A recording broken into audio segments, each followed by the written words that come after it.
우리 교인들 가운데에 운동을 좋아하시는 분들이 참 많으신 것 같습니다. 탁구 좋아하시고 족구도 좋아하시고 또 축구 선교회도 있더라고요. 또 농구 좋아하시는 분들도 있을 텐데 근데 혹시 마라톤을 좋아하시는 분 계시나요? 저는 개인적으로 이 마라톤 참 힘들어합니다. 오래 달리면서 도대체 무슨 생각을 하고 달릴까? 그 42.195를 달리면서 몇 시간 동안 달리는데 그 시간 동안 무슨 생각을 하고 계실까 되게 궁금해요. 아무튼 한 번씩 이 마라톤 중계하는 TV를 보고 있으면 저게 재미가 있을까 하는 생각까지도 듭니다. 그런데 참 신기한 것은요, 마라톤 대회를 TV로 딱 보고 있으면 이 해설하시는 분들이 설명을 잘 하시는 건지 어떤 건지 보고 있으면 계속 끝까지 보게 돼요. 다른 거 아무것도 없잖아요. 그냥 달리는 것 뿐인데 그거를 1시간, 2시간 계속 보게 되더라고요. 또 달리시는 분들 나름대로 또 그 가운데 또 과학적인 또 묘미가 있는 것 같습니다. 그런데요, 여러분, 재작년 4월이었습니다. 2013년 4월에 영국에서 마라톤 대회가 있었습니다. 영국에서 마라톤 대회가 있었는데 그날 사상 초유의 사태가 벌어졌습니다. 지금까지 한 번도 없었던 일이 생겼는데 어떤 일이 생겨났는가? 수많은 선수들이 참가한 가운데 오직 1등만 상을 받고 또 실제로 1등만 선수의 자격으로서 끝까지 달릴 수 있었고 나머지 약 5천 명 정도의 사람이 모두 실격을 당했다는 것입니다. 어떻게 이런 일이 벌어질 수 있었을까요? 제가 이 소식을 듣고 궁금해가지고 지난번에 인터넷을 검색을 해봤었습니다. 그랬더니 이런 일이었었어요. 원래 마라톤을 하면 선두 그룹이 있고 또 중간 그룹이 있고 또 후미에 또 약간 좀 처지는 그룹이 있습니다. 그래서 선두 그룹이든지 어떤 그룹이든지 달리다 보면 같은 나라 선수 또는 같은 회사의 같은 모임의 선수들이 달리면 서로 견제해주면서 막 달리게 돼요. 그리고 특별히 나중에 좀 우승 후보자들 같은 경우는 선두 그룹에 있으면서 살짝 뒤쳐져 있다가 마지막에 탁 이렇게 스파트를 내면서 치고 나가는 것을 보게 되는데요. 아무튼 그룹으로 이렇게 움직여요. 그러다가 이게 선두 그룹으로 달리는 그룹 중에서 한 명이 갑자기 스팟을 딱 내면서 쫙 앞으로 치고 나갔는가 봅니다. 그리고 1등이 쭉 앞서가 버리고 1등이 보이지 않을 정도까지 사라져 버린 거예요. 그리고 나서 이제 그 다음 선두 그룹은 2위 이후의 그룹이지 않습니까? 그리고 2등과 더불어서 막 달리는 사람들 같이 달렸는데 오직 1등만 제대로 결승선을 통과하고 나머지 2등부터 모든 사람들이 약 5천 명이나 되는 사람들이요 다 다른 길로 접어들었습니다. 이건 너무 이런 일이 과연 있을 수 있는가 하는 생각이 들죠. 저희들도 도로를 달리다 보면 밑에 파란색 줄에 이렇게 라인을 그어놓은 것을 볼 수 있는데 그 마라톤 라인이거든요. 이 길을 따라오세요 하는 것입니다. 그런데 1등은 자기가 맨 앞에 있으니까 어디를 봐야 됩니까? 땅바닥을 보고 라인 따라 쭉 간 거예요. 그런데 2등부터는 어떻게 했냐면 1등이 앞으로 갔는데 어디로 갔지 바닥을 봐야 되는데 뒤쪽에서 누가 쫓아오는 건데 나보다 추월하면 어떡하지? 나보다 앞서가면 어떡하지? 이 생각을 하는 통에 바닥을 제대로 못 봤던 것 같아요. 그리고 나머지 사람들은요, 저 2등을 내가 언제 앞지르지? 이 생각을 하다가 결국 아무도 라인을 보지 못하고 다 2등만 보고 따라가 버린 거예요. 그리고 선두 그룹이 그렇게 가니까 그 후미 그룹들이 점점점 뒤로 갈수록 모든 그룹이 다 이 2위 그룹을 다 따라가 버린 거예요. 결과적으로 42.195km를 다 달려야만 이것이 되는 것이 이 264m를 다들 덜 달렸다는 거예요. 그곳에 참가한 전 세계적인 모든 마라톤 선수가요, 오직 한 명만을 제외하고 모두가 다 실격패돼 버렸어요. 등수는 고사하고 다 선수 자격이 실격당한 거예요. 참 신기한 일이죠. 그런데 우리가 살아가다 보면 이런 일이 흔히 있을 수 있는 것 같습니다.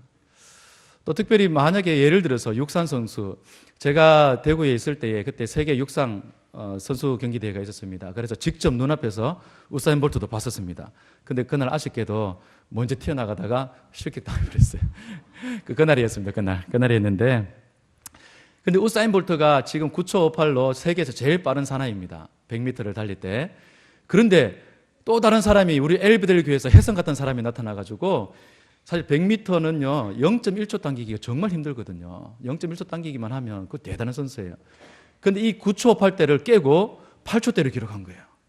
우와, 정말 대단하다. 어느 교회니? 엘베델 교회입니다. 그래, 우와, 대단해. 막 이랬는데, 열심히 달리는데 보니까 이 사람이 결승선 쪽으로 가지 않고 관중석을 향해서 열심히 달려가는 거예요.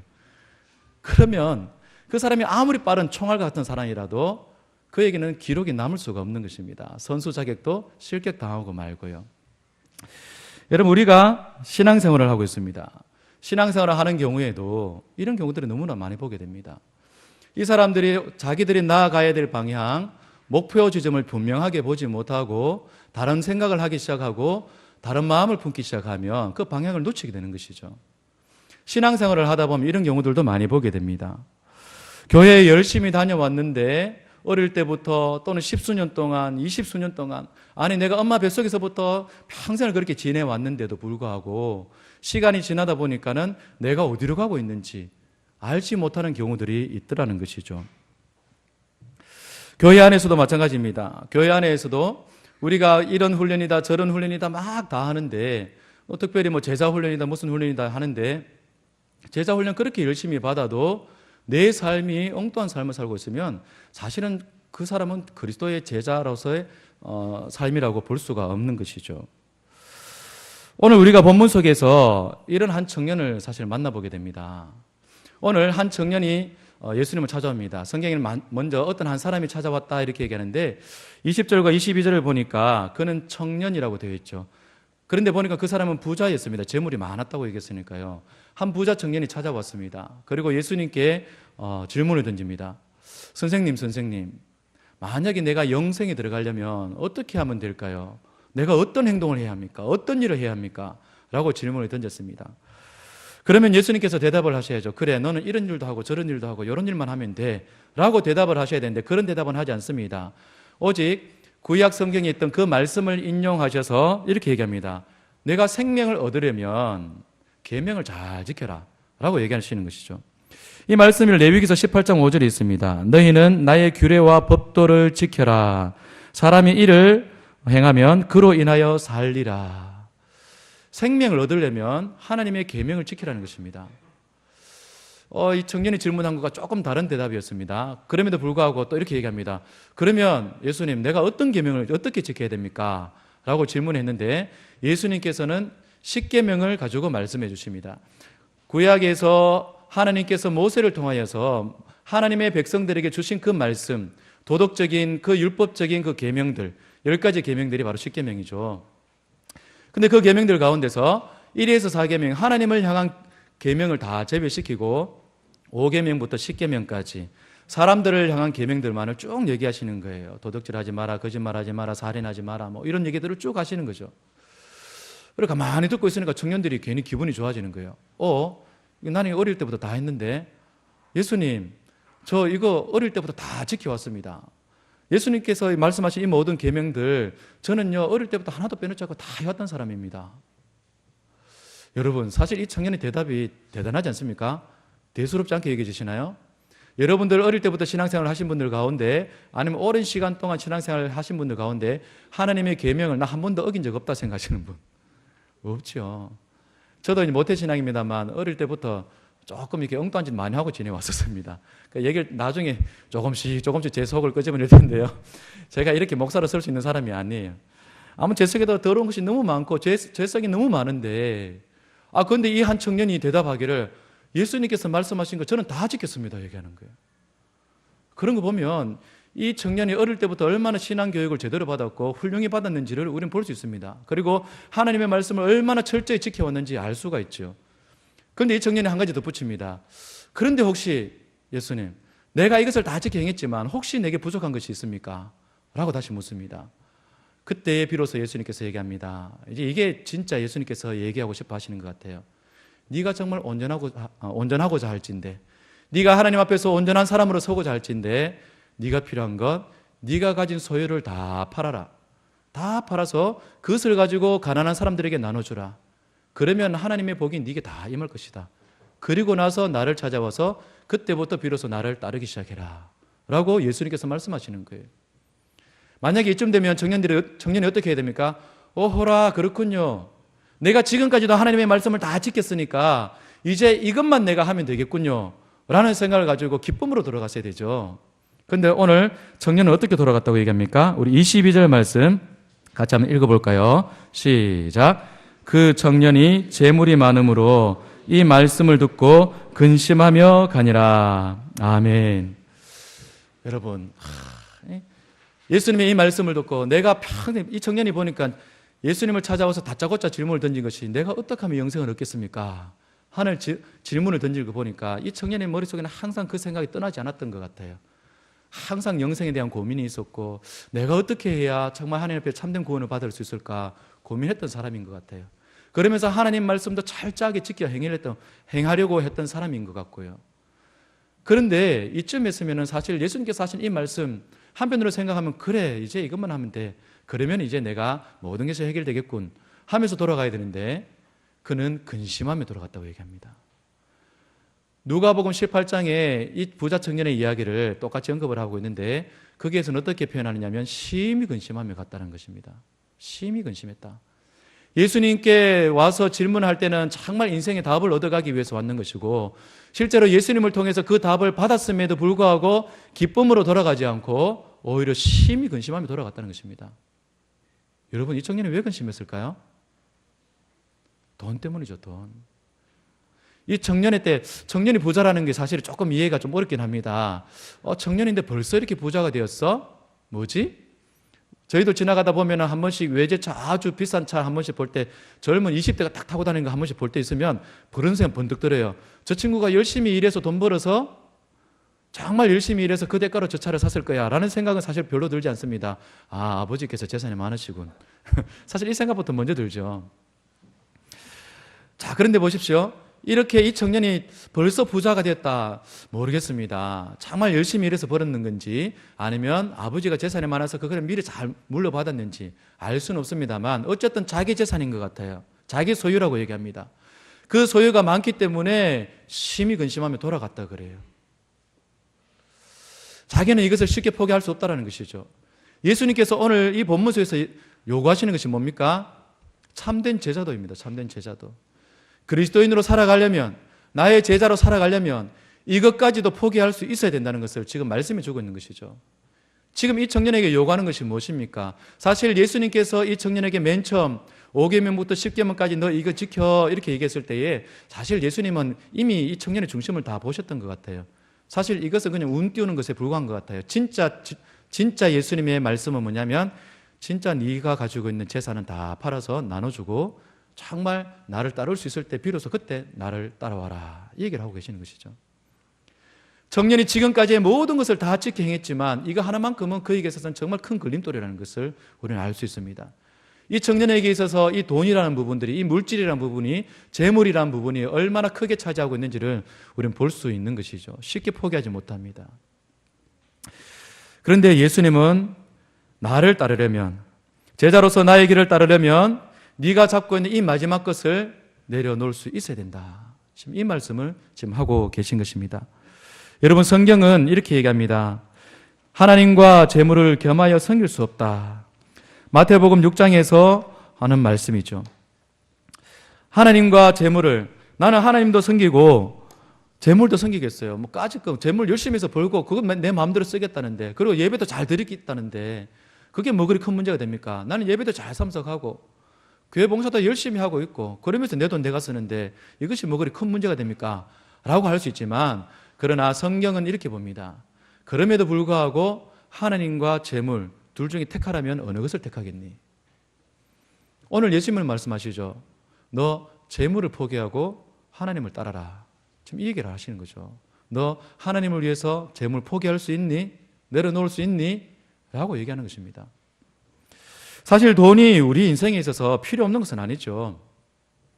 우리가 정말 돈이 중요합니다. 돈 없으면 살아갈 수도 없습니다. 자녀들 어떻게 공부시킵니까? 대학은 어떻게 보냅니까?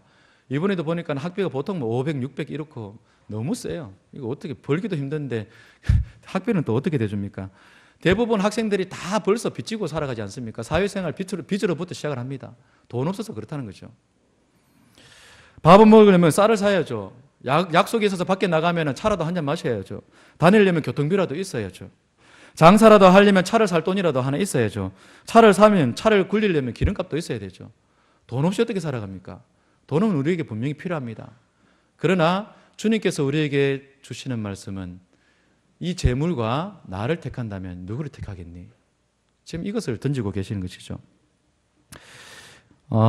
제가 본 책 중에서 한 목사님이 쓰신 책인데 그분이 그 교회에서 있었던 일을 기록해 놓은 것을 보았습니다. 교회에 임직식을 하기 위해서 이제 집사님도 새로 세우고 권사님도 세우고 장로님도 세우고 이제 이런 임직식을 하려고 했던 것 같아요. 그러면서 권사 임직식을 하면서 이제 권사님들에게 당부하는 말씀을 했습니다. 이제 권사님들이 이제 권사 직분을 받게 되시면 이 권사의 직분은 너무나 중요한 사명입니다. 대통령이 되는 것보다 하나님이 주신 직분이 더 중요합니다. 새벽 기도에 열심히 나오셔서 교회를 위해서 기도해 주십시오 라고 했습니다. 그런데 임직받은 분들 가운데 한 분 권사님이 새벽 기도로 나오시지 않는 거예요. 왜 교회를 나오지 않는가? 목사님이 가만히 지켜보고 계시는데 계속 나오지 않으셔요. 한 달, 두 달 지내는데 나오지 않으셔요. 그래서 이 권사님을 만나서 물어보셨습니다. 권사님, 우리가 지난번에 우리 권사 임직 받으면서 새벽 기도 열심히 나와서 열심히 같이 교회를 위해서 기도하자 했는데 권사님 요즘 새벽 기도에 좀 보기 힘드시네요 라고 말씀을 드렸어요. 그러니까 권사님께서 말씀합니다. 저 요즘 너무 바빠요 하고 또 휙 가버리십니다. 이 뭐 대화할 시간도 없습니다. 그래서 목사님께서 다른 성도들에게 물어보았습니다. 그러니까 그 성도님들이 이렇게 대답합니다. 그 권사님은 고추 농사를 지으십니다. 그 권사님이 고추 농사를 얼마나 잘 지으시는지 또 얼마나 부지런하신지 새벽 일찍 일어나가지고 그 밭에 나가셔가지고 하나하나 손으로 다 가꾸시고 얼마나 예쁘게 가꾸는지 몰라요. 그래서 지금 동네에서 소문이 나 있습니다. 그 고추가 최고로 좋다고요. 제일입니다 라고 얘기하는 것입니다. 그래서 이 목사님께서 권사님을 불러서 다시 물었습니다. 근데 사실 이 묻는다는 게 약간 좀 책망 섞인 얘기입니다. 권사의 직분도 제대로 하지 못하면서 고추밭은 날마다 가신다면서요? 고추 농사 때문에 바쁘시다면서요? 그렇게 중요합니까? 고추에는 관심이 있고 하나님 일에는 관심이 없습니까? 라고 얘기합니다. 근데 그렇게 얘기함에도 불구하고 이 권사님이 설득당하지 않습니다. 절대 굽히지 않습니다. 휙 떠나버리십니다. 그래서 어느 날 목사님께서 이 가슴이 아파가지고 새벽마다 이 권사님이 이제 기도 제목인 거예요. 그렇게 계속 기도합니다. 주여, 이거 어떡합니까? 말씀을 드려도 안 되고 책망을 해도 안 되고 이거 어떡합니까 하는데 하나님께서 음성을 탁 들려주시는데 이런 음성을 들려주십니다. 그래, 내가 봐도 이젠 그냥 둬서는 안 되겠어. 네가 나의 종이니 네가 나의 종이라면 권사가 영적으로 망가지는 것을 그냥 보고 있어서는 안 돼. 그러면 하나님 내가 어떻게 할까요? 어떻게 도울 수 있습니까? 그래, 지금부터 내가 시키는 대로 해. 예, 하나님 말씀해 주세요. 그 고추밭에 있는 고추를 다 뽑아버려. 이 목사님이 기도하시다가 이건 좀 심하신 거 아닌가? 아무리 하나님이시지만 어떻게 성도의 밭을 다 망가뜨릴 수 있단 말인가? 성도 밭을 위해서 기도해 주지 못할 망정 하나님 제가 그것은 못하겠습니다. 죄송합니다 하고 벌떡 일어나 버렸어요. 그러고 나서 또 하루하루 지나면서 그분에서 계속 기도하는데 근데 하나님께서 주신 이 말씀이 떠나지 않는 거예요. 계속 가슴이 찔리는 거예요. 그래서 이게 도무지 안 되겠다. 하나님 알겠습니다. 정 그러시다면 하고 하루는 팔을 걷어붙이고 고추밭에 나갔습니다. 그러고 나서 딱 보니까 진짜 이 고추가 너무 잘 익은 거예요. 질이 너무 좋아 보여요. 그럼에도 불구하고 뽑기는 아깝지만은 하나씩 뽑기 시작합니다. 손이 아프기 시작합니다. 한 2시간, 3시간 뽑고 나니까 손이 막 물집이 잡히기 시작합니다. 날씨도 막 너무 더워가지고 띠약볕이 내려쬐면서 땀도 뻘뻘 나기 시작하고 이거 좀 다 뽑기는 힘들다. 좀 나중에 하자. 이러면서 대충 하시고 들어오셨어요. 자, 그런데 이제 난리가 났겠죠. 권사님이 이 밭에 나오셨습니다. 보았는데 이거는 말도 아닌 거예요. 권사님이 보고 난리가 났습니다. 아니 내가 누구하고 원수를 졌기에 이런 일이 생기냐. 그러면서 동네방네 다니시면서 누구야 하고 다니시는 겁니다. 그러다가 너무 속상해가지고 목사님을 찾아왔어요. 목사님을 찾아와가지고 얘기합니다. 목사님 내가 평생 원수진 사람이 지금까지 한 명도 없는데 어떤 죽일 놈이 내 고추를 다 뽑아놨습니다. 혹시 그 놈이 집에 불이라도 놓으면 어떻게 합니까 하고 목사님한테 막 하소연하는 거예요. 그 순간 목사님이 속으로는 뜨끔했습니다. 뜨끔하면서 이렇게 얘기합니다. 권사님, 실은 그 죽일 놈이 바로 접니다. 그 순간 권사님이 깜짝 놀랐어요. 아니 목사님께서요? 목사님이 왜요? 왜 그러셨어요? 이때 목사님께서 이제 진짜 하실 말씀을 하시는 거죠. 권사님은 권사님의 직분을 받으시기까지 참 믿음 생활이 좋았습니다. 이미 오래전부터 신앙생활을 해왔고 정말 예수님으로 인해서 감격할 때도 있었고 은혜로 충만할 때가 있었고 기도로 뜨거울 때가 있었는데 권사님 고추밭이 잘 되면서부터 권사님이 더 이상 이제는 신앙에는 관심이 없고 영적 일에는 관심이 없어지기 시작했습니다. 권사님 예수님 때문에 마음이 설레본 적이 언제십니까? 혹시라도 지금 권사님께서 지금 밭이 망가진 것 때문에 내게 와서 이렇게 화를 내셨는데 예수님께서 욕먹은 것 때문에 나가서서 화를 내본 적이 있습니까? 가슴이 떨려본 적이 있습니까? 분내본 적이 있습니까? 내가 전도를 못 해본 것 때문에 내가 답답해서 견딜 수가 없었던 그런 마음이 있었습니까? 목사님께서 진짜 속에 담긴 얘기들을 이제 권사님한테 다 털어놓으신 겁니다. 그러니까 권사님이 가만히 듣고 계시다가 목사 앞에 무릎을 탁 꿇으시고 목사님 죄송합니다. 제가 잘못했습니다. 고추가 뭐길래 라고 하면서 이 목사님께 사과드렸어요. 그러면서 이 권사님 삶이 완전히 달라져 버렸어요. 다음 날부터 새벽마다 때마다 나와서 교회를 위해서 성도를 위해서 기도하기 시작하고 그가 그 속에 권사님 마음속에 있는 그 예수님을 전하기 시작하는데 한 사람 한 사람 전도되어지기 시작하고 10명 이상 막 전도해 오더란 거예요. 그분을 통해서 세례를 받은 사람이 그 당시에 한 10명 이상이 됐다는 것입니다. 참 놀라운 일이죠. 여러분 밥보다 고추를 매는 것보다 어찌 보면 이 권사님에게는 사실 이 고추가 전부입니다. 생업이잖아요.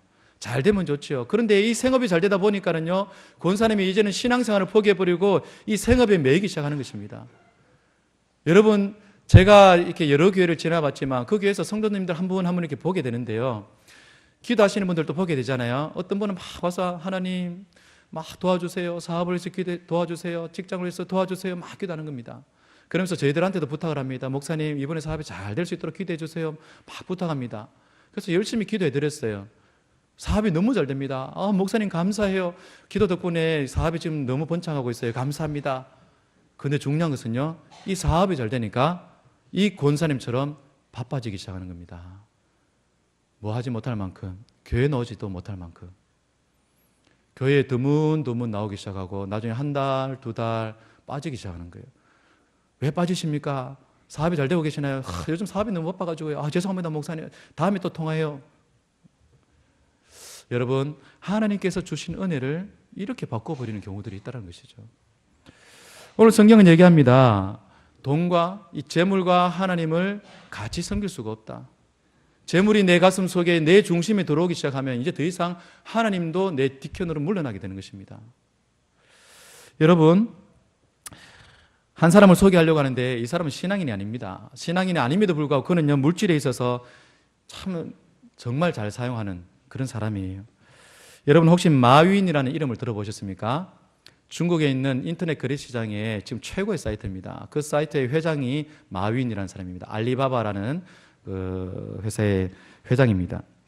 그가 작년에 9월쯤 이제 뉴욕 시장에 뉴욕 증시에다가 이것을 상장해 놓고 나서 대박이 난 겁니다.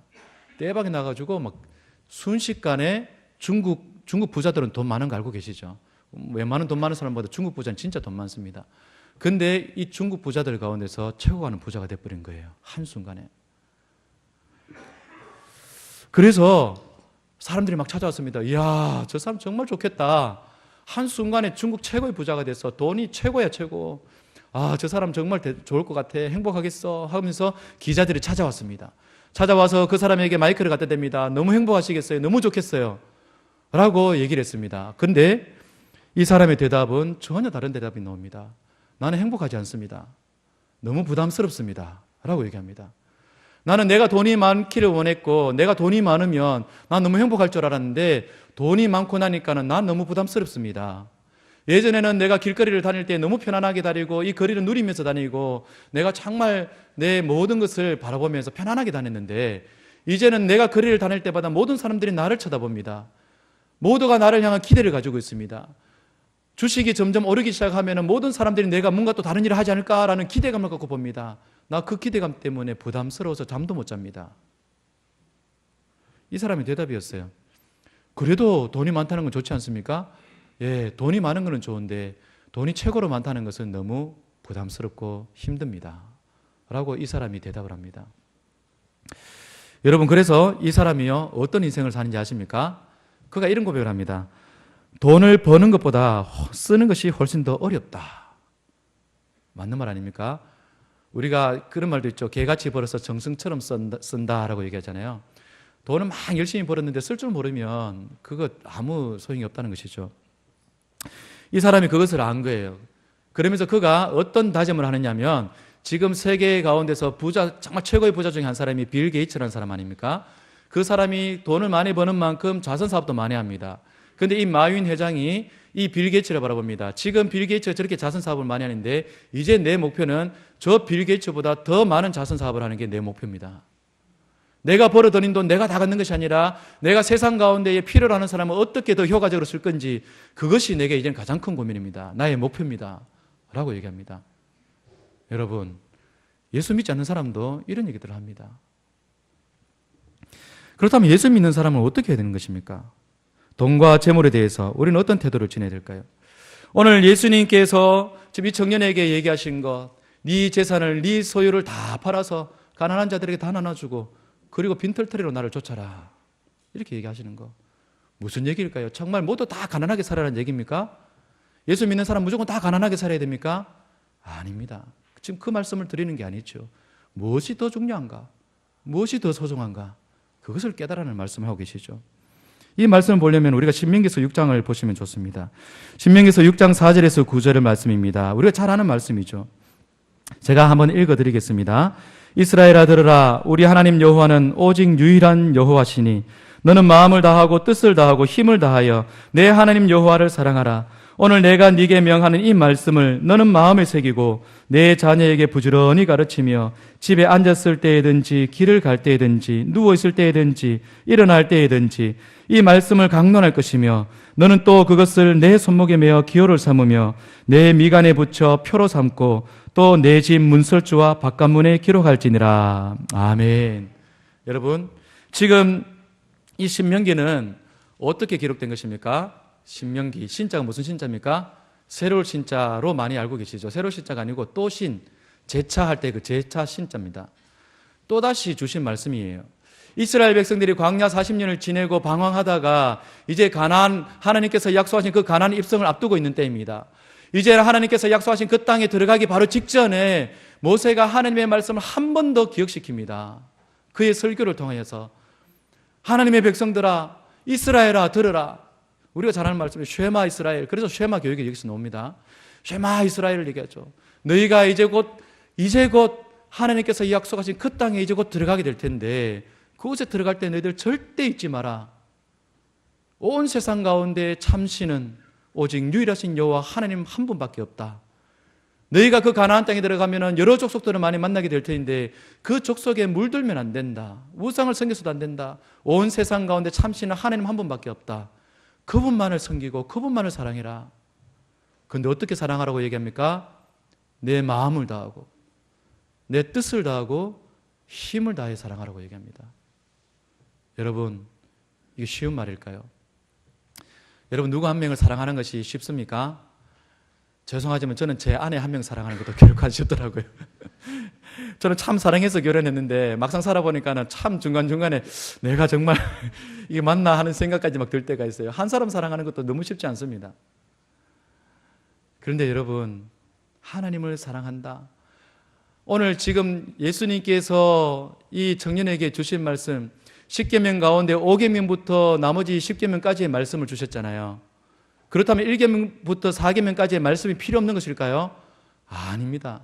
지금 예수님께서 그 말씀을 직접 말씀하시진 않았지만 그것을 언급하지는 않았지만 사실은 네가 이 모든 것을 할 수 있으려면 이게 먼저 돼야 된다는 겁니다. 이게 뭡니까? 하나님 사랑하는 것. 네 마음을 다하고 뜻을 다하고 힘을 다해 하나님 사랑하는 것입니다. 여러분, 이거 쉽지 않습니다. 우리가 그저 막연한 생각으로 하나님 당신을 사랑합니다 하면서 눈물 쭉 흘리고 앉아 있는 거 아니요. 하나님을 향한 사랑은요, 앉아가지고 찬양 때문에 말씀 때문에 그저 눈물 쭉쭉 흘리고 눈물 닦고 기도 시간에 눈물 뚝뚝 떨어뜨리고 그것만으로 끝이 아니에요. 진짜 하나님 사랑하는 사람이 어디에서 나타납니까? 우리의 생활 속에서 나타나는 거예요. 여러분, 제가 아내에게 당신 사랑해 말은 했는데 행동은 정말 죄송합니다. 개떡같이 한다면 이게 사랑하는 겁니까? 아니죠. 사랑한다면 그에 합당한 저의 행위를 해야 되는 것입니다. 행동들을 해야죠. 하나님을 사랑한다면 우리가 하나님을 향한 사랑의 행동들이 우리의 삶 가운데 나타나줘야 되는 것이죠. 오늘 지금 예수님께서 이 청년에게 요구하는 거, 내 부모를 공경하고 살인하지 말고 거짓말하지 말고 뭐 기타 등등 쭉 놓는 거, 무슨 얘기입니까? 하나님을 사랑하는 것을 가지고 내 삶 가운데 나타내고 있느냐, 지금 그 얘기를 하는 것 아닙니까? 그러면서 마지막에 딱 요구하시는 거, 너 네가 가진 거 소중한 거 있지? 재산이지? 너 그것도 포기할 수 있니? 지금 예수님께서 이 질문을 던지시는 거예요. 너 나를 따라오고 싶어? 영생의 길을 가고 싶어? 생명의 길로 들어가고 싶어? 나의 그 길을 따라오고 싶어? 그러려면 네 것을 내려놓을 수 있어야 돼. 포기할 수 있어야 돼. 너 나를 위해서 내려놓을 수 있니? 청년은 어떡합니까? 쉽게 포기하지 못했지요. 심히 근심하며 돌아갔습니다. 여러분, 우리의 삶이 이렇지 않습니까? 우리의 삶 가운데 하나님 사랑합니다, 사랑합니다 그러는데요, 세상이 우리를 가만히 두지 않지 않습니까? 세상의 방법대로 찾아가야 되고, 세상이 추구하는 것을 우리도 같이 보게 되고, 그러다 보면 마음이 조급해지고, 세상이 하고 있는 그 방법들을 우리도 그대로 따라가고, 몸은 교회에 와 있는데 교회에서도 역시 세상의 방법도 그대로 진행되고, 그러면 교회와 세상이 다를 바가 뭐가 있냐는 것이죠. 교회는 세상과 달라야 되는 것 아닙니까? 교회에 와서도 시험 얘기하고 있고 성경 얘기하고 있고 좋은 선생님 얘기하고 있고, 물론 얘기 오갈 수는 있습니다. 기도제목으로 나올 수는 있습니다. 그러나 말씀과 기도의 방법으로 우리의 자녀들을 양육하기보다 어떻게 하나님으로 세워나갈 것인가, 어떻게 예배자로 세워나갈 것인가, 우리 주일학교 학생들을 어떻게 말씀 위에 복음 위에 세워나갈 것인가, 이것을 함께 고민하며 나가기보다 어디 가니까 시험 성적 좋더라, 어느 선생님 잘 가르치더라, 어디 가니까 돈 좀 더 들어도 괜찮더라, 나 거기 좀 소개시켜 줄래? 막 이런 얘기만 오가고 있다면, 어느 동네 가니까 집값이 좀 이렇고 나중에 집값이 뛴다더라, 땅이 괜찮다더라. 여러분, 이런 얘기들은 세상에서 다 하는 얘기들 아닙니까? 이런 얘기를 우리 안에 또 할 필요가 있나요? 오늘 신명기에서는 얘기하잖아요. 모세가 하나님의 백성들에게 얘기합니다. 너희는 거룩한 하나님의 백성이다. 너희가 섬겨야 될 대상은 오직 유일하신 여호와 하나님 한 분밖에 없다. 너희가 이 하나님 섬기기 위해서 몸부림쳐야 된다. 마음을 다하고 뜻을 다하고 온 힘을 다해서 사랑해야 돼. 사랑은 그저 낭만적인 게 아니야. 네 생활 가운데 온갖 갈등이 있고, 때로는 네 것을 포기하고 네 아픔을 겪어야 될 수도 있어. 때로는 네 직장을 포기해야 될 수도 있고, 사람과의 관계를 포기해야 될 수도 있어. 때로는 재물도 포기해야 될 수도 있고, 네가 있는 그 직책을 네가 내려놓아야 될 수도 있어. 내려놓을 수 있겠니? 지금 예수님께서 이렇게 말씀하고 계시는 거예요. 여러분, 주를 위해서 포기한 한 사람을 소개하려고 합니다. 이제 곧 그제 제가 분식점에서 식사하다가 TV를 잠깐 보았어요. 뉴스를 보는데, 지금 미국이 이제 드디어 축제의 분위기에 접어들었습니다, 막 이런 얘기를 하는 거예요. 뭔가 궁금해서 딱 봤더니 이제 곧 슈퍼볼 경기가 이제 시작된다는 것입니다. 미식축구죠. 이 미식축구가 미국 사람들한테는 굉장히 뜨거운 열기입니다. 이 미식축구가 얼마나 뜨거운 열기냐면, 여러분, 이 주간 방송사인 MBC가 방송을, 이 미식축구 방송하는 동안, 중계를 하는 동안 광고를 내보내는데 30초를 내보내는 그 시간 동안 광고료가 얼마냐면요, 자그마치 450만 달러. 450만 달러. 우리나라 돈으로 하면 48억 6천만 원이랍니다. 얼마 동안 광고 내보내는데요? 30초 동안 내보내는데. 왜 그런지 아십니까? 이 미식축구를 보는 사람이 그만큼 많기 때문에 그렇습니다. 작년에 본 사람이 TV를 통해서 이 미식축구를 본 사람만 해도 미국에서만 얘기합니다. 1억 1,150만 명 이상이 됐다는 것입니다. TV 말고 인터넷이나 다른 모든 것을 다 통해서 본 사람을 치면 약 1억 5천만 명 이상 된다는 것이죠. 미국 사람 대부분 다 보고, 또 다른 세계의 사람들도 같이 관심 갖고 보는 사람이 너무나도 많다는 것입니다. 그러니까 이 광고료가 그만큼 돈을 주고서라도 아깝지 않다는 것이죠. 그만큼 이 미식축구의 열기는 굉장히 뜨겁습니다. 그런데요, 여러분, 이 미식축구 선수들 가운데 한 사람을 소개하려고 합니다. 바로 제이슨 브라운이라는 사람입니다. 이 제이슨 브라운이라는 사람이 어떤 사람이냐? 이게 역사상, 이 미식축구 역사상 이 사람만큼 연봉을 받은 사람이 없어요. 2009년 이 사람은 센터인데, 램스라는 팀의 센터로 있었는데요, 센터로서 그의 몸값이 5년 동안 계약을 하면서 약 400억 이상, 5년 동안 계약인데 400억 이상 계약을 했다는 것이죠. 그래서 2009년도에 계약을 하고 2012년도 약 3년쯤 지나니까 자유선수를 풀려나게 된 거예요. 그리고 나서 그가 이제 구단에서 나왔는데 그가 구단에서 나오는 순간 주변에서 또 막 혈안이 된 거예요. 이 사람을 잡으려고. 왜? 이 사람만 있으면 우리 우승은 따는 양상이라는 것이죠. 그래서 이 사람을 잡으려고 막 혈안이 되어 있습니다.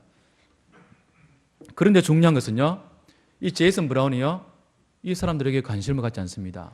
그리고 얘기합니다. 여러분, 나는 지금 그러려고 이 구단에 나온 것이 아닙니다. 나는 지금부터 농사 지으러 갑니다. 여러분, 아까 말씀드렸죠?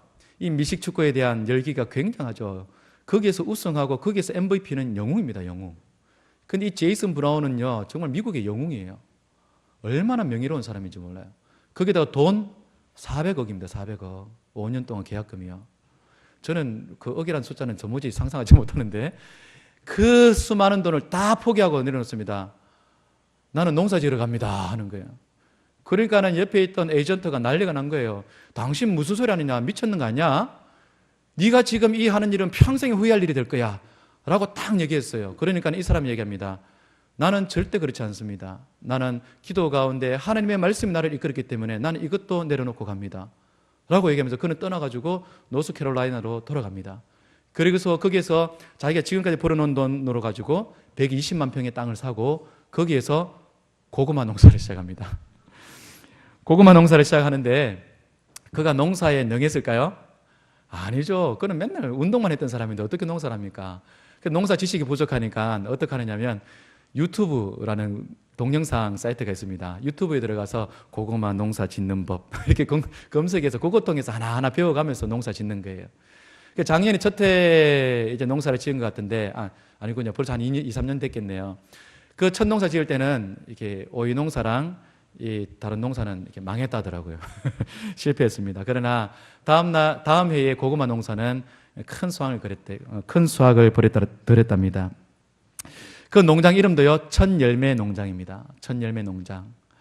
하나님 앞에 내가 첫 열매를 하나님께 올려드리듯 내가 거둬들인 첫 열매가 첫 수확이 이루어지면 이 모든 것을 내가 하나님께 올려드리듯이 주변에 있는 가난하고 어려운 사람 다 돕겠다라는 마음이에요. 그래서 그가 마음이 어떠냐면 내 주변에 내 고향에서는 배고파 굶는 사람이 없어야 된다.